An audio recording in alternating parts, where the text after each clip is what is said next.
My name is Sarah Dirks, and I'm a principal at one of our high schools in the district, and I'm here to present to you what I've learned about collaborative teaching. And I wanted to give you an opportunity to explore this, these lockers, kind of think of them as an opportunity for us to open up to new challenges within our district. And I want to first give you an opportunity to just think about this quote. Collaboration cannot be coerced nor compelled. Staff must feel a sense of pride and ownership in the work. So the understanding that I need to make sure that I present this in such a way to my staff that it doesn't feel like they're being forced into this, that they feel like that they're being invited into an opportunity to grow as a teacher, advance as a teacher, and then also provide a good learning environment for our students. Additionally, as a school board, we can't force teachers into this. And so later on, we're going to talk about some steps to make sure that that happens. Another thing that I want to talk about is the different types of environments that we might encounter as administrators, the different types of school cultures out there.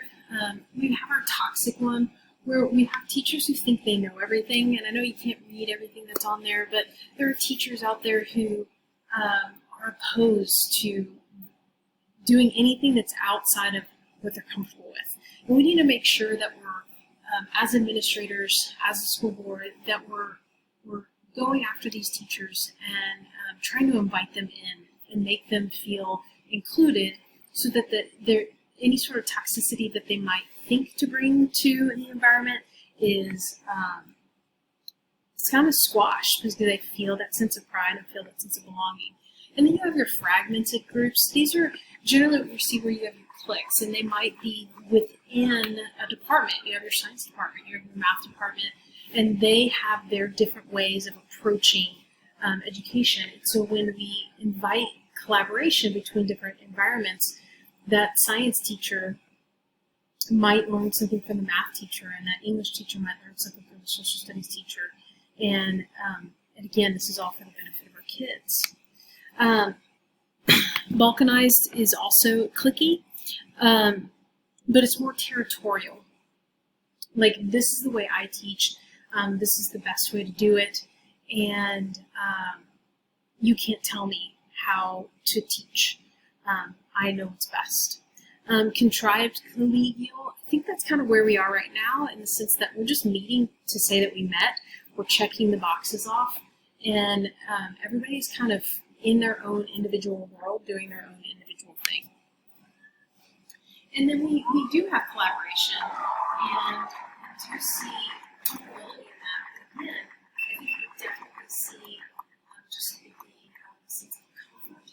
We're not really pushing ourselves beyond what we normally do. And I think what we need to get to is this collaborative school culture where we are truly working together. And what that's going to bring about is more success in the classroom, more successful teachers, and more growth in teachers. And we have to do that with the understanding that teachers are like the worst students and the best students all at the same time.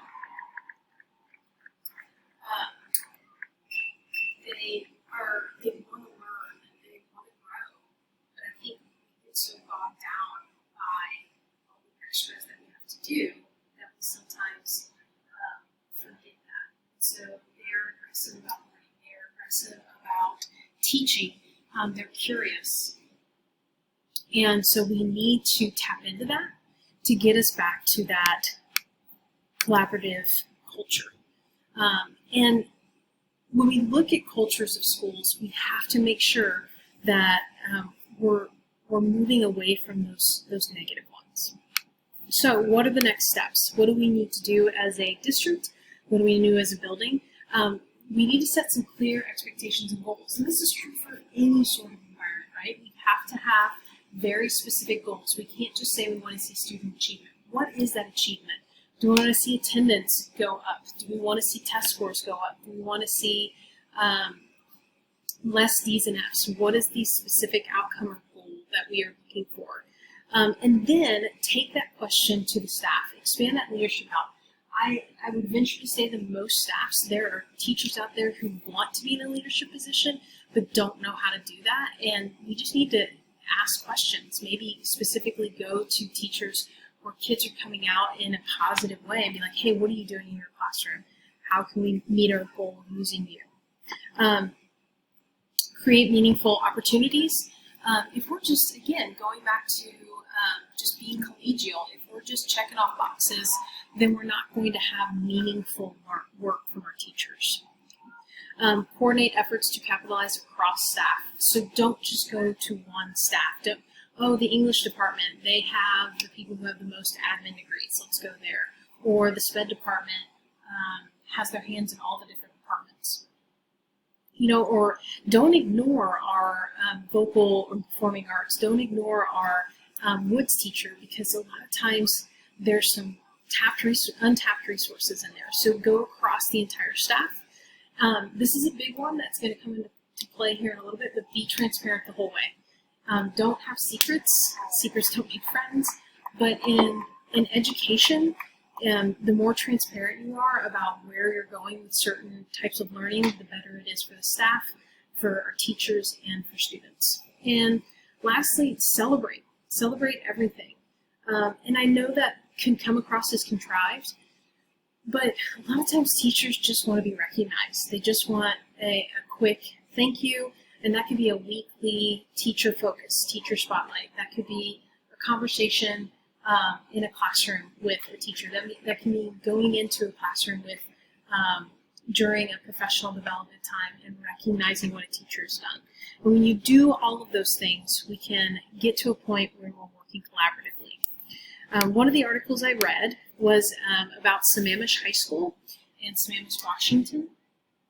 And I wanted to highlight a few things that they learned based on this new collaborative way of teaching.